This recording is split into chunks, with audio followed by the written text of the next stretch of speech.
Les rencontres de Cannes se poursuivent avec Anne Rosencher qui nous rejoint. Vous êtes journaliste. Bonjour Anne Rosencher. Vous venez de débattre avec un certain nombre de confrères, d'universitaires, de chercheurs autour de la relation de confiance entre les médias et la presse.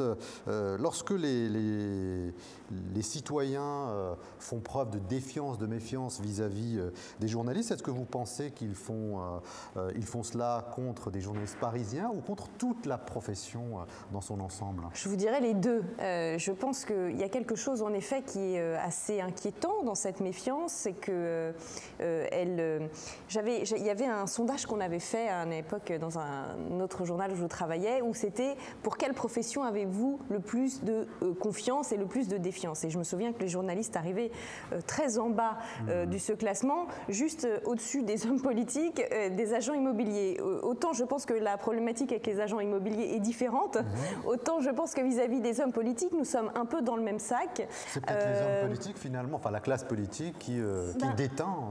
Qui déteint, mais je pense qu'il y a une espèce de réaction comme ça anti-élite. Alors il faut savoir ce qu'il y a derrière le mot élite, mais je pense qu'il y a quelque chose comme quoi les élites ne font plus leur devoir aujourd'hui. C'est-à-dire que quand même, c'est Bernanos qui je crois disait, en se préservant, les élites ont l'impression de préserver ce qu'elles représentent, or elles ne se demandent jamais, ne se posent jamais la question de savoir si elles remplissent leurs devoirs. Et les journalistes, ils ont des devoirs. Ils ont des devoirs, ils ont des missions qui sont différentes, qui ne doivent pas normalement être faites par les mêmes journalistes, qui ne doivent pas se retrouver aux mêmes endroits dans les journaux.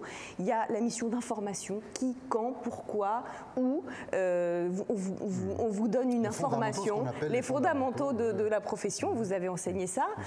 Il y a le contre-pouvoir, enquêter sur les puissants, que ce soit le pouvoir politique ou le pouvoir économique. Il y a l'analyse, le commentaire, il y a l'éditorialisme, et tout ça, ce sont des missions différentes du journalisme qui aujourd'hui se confondent et donnent une espèce de mélange qui, je pense, augmente la défiance. C'est-à-dire que les gens, désormais, quand ils lisent la presse ou quand ils lisent un blog ou que sais-je, ils se demandent toujours est-ce que c'est de l'information, est-ce que c'est de l'analyse, et est-ce que c'est de l'éditorial. Il y a aussi la relation économique, Anne Rosencher.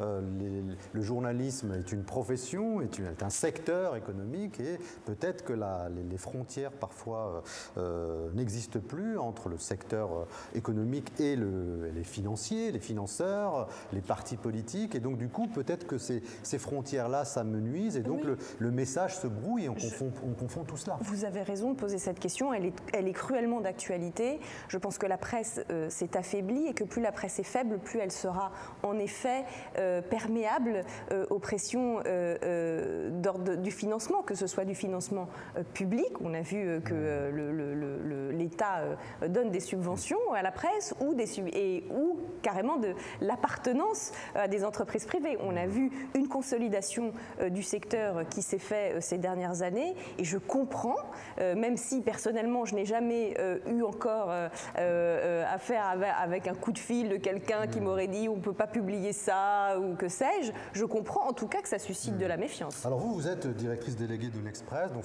c'est un hebdomadaire. Oui.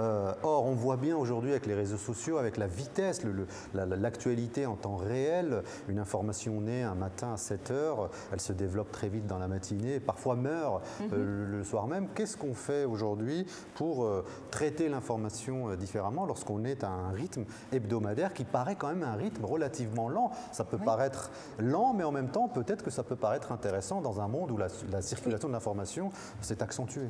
Non seulement vous avez raison sur la durée, mais en plus à cela s'ajoute la distinction gratuit-payant. Parce que l'information sur Internet, la plupart du temps, elle est gratuite. La télévision, les informations continues, etc., c'est gratuit. Donc l'hebdomadaire arrive en effet avec un rythme plus long, mais en plus, il demande aux gens de débourser on va dire en moyenne en ce moment, entre 3,50 € et 4,50 € pour acheter. Donc c'est un vrai défi, ça je ne vous le cache pas, qui se pose à la presse hebdomadaire. Désormais, ça va être qu'est-ce qu'on apporte aux gens pour qu'entre guillemets, ils en aient pour leur argent, parce que c'est quand même, nous avons des lecteurs qui nous achètent, par rapport à ce qu'ils pourront trouver de gratuit sur Internet ou ailleurs. L'un des éléments clés, c'est la confiance, justement. L'un des éléments clés, c'est la confiance. Ça veut dire la fiabilité des informations, ça c'est sûr, mais aussi, je pense, l'impression de leur donner, de ne pas écrire pour ses confrères, de ne pas écrire pour complaire à tel ou à tel, mais écrire parce que c'est les sujets qui intéressent les gens. Et ça, je pense que penser au lecteur, c'est quelque chose de très important et qui devrait nous animer plutôt que de savoir si on va être félicité par la rédaction d'en face ou les confrères. Voilà. Lorsque vous avez choisi de faire ce métier, d'embrasser finalement cette profession, vous aviez certainement un idéal, une idée assez précise de ce que vous alliez pouvoir trouver. Vous vouliez peut-être changer le monde, en tous les cas à votre niveau. Est-ce qu'aujourd'hui, c'est quelque chose avec un tout petit peu de recul, même si évidemment il y a encore beaucoup d'années de travail devant vous avec tout ce qui se passe. Est-ce que vous avez le sentiment finalement d'avoir eu une bonne intuition et finalement est-ce qu'on vous le renvoie? On vous le renvoie autour de vous. Est-ce que vous avez bien fait de faire ce que vous faites aujourd'hui en tant que journaliste? Alors je pense que oui, honnêtement je ne suis pas quelqu'un qui est désabusé sur son métier. D'abord c'est un métier passionnant et j'ai pu, justement je vous parlais des différentes missions du journaliste, j'ai eu la chance de pouvoir en faire plusieurs, beaucoup d'enquêtes à un moment, de reportages, etc. Un peu plus d'analyse maintenant et tout ça. Et je pense que c'est un métier qui vaut la peine qu'on se batte. C'est vrai qu'il déçoit beaucoup aujourd'hui. Je comprends que certains puissent être dans la méfiance, mais moi qui côtoie des journalistes, et vous en avez côtoyé aussi au quotidien, il faut quand même dire que beaucoup d'entre eux travaillent énormément pour un métier qui les passionne et avec une mission qui leur tient à cœur. Alors après, je comprends que parfois ils déçoivent, etc. Mais je trouve parfois l'impopularité générale un peu sévère. Voilà. Merci beaucoup Anne Rosenchère d'être venue. Vous êtes descendue de cette table ronde. Je rappelle que vous êtes journaliste à l'Express et directrice déléguée de l'Express. En tous les cas, on a été ravis de vous retrouver puisque cette question finalement de la relation de confiance entre les citoyens et les journalistes, c'est quand même la clé de voûte d'une démocratie qui respire normalement. Merci beaucoup d'être venu donc, dans le cadre de ces rencontres de Cannes autour de la confiance.